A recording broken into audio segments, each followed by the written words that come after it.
you're going to have to win people who don't agree with you. So I'm curious about kind of how you're going about thinking about that and what others can learn from what you're doing in your state.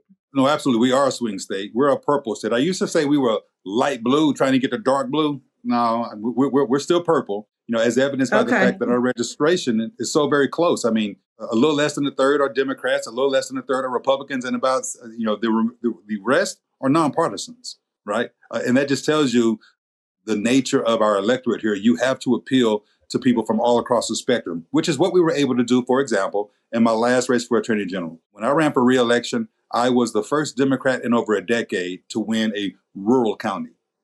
I won by more than anybody else running statewide that time.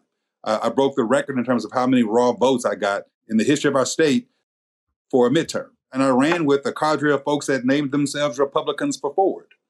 And I mention that because it demonstrates, my willingness to follow two rules. Take no one for granted, especially your friends, but talk to everybody, especially those who are not your friends, right? Because I don't think anyone has a monopoly on good ideas, but nor does anyone have a monopoly on bad ideas either, let's be clear. And so that's why it's important to talk to folks at every corner of the state, which is what I have done several times and continue to do.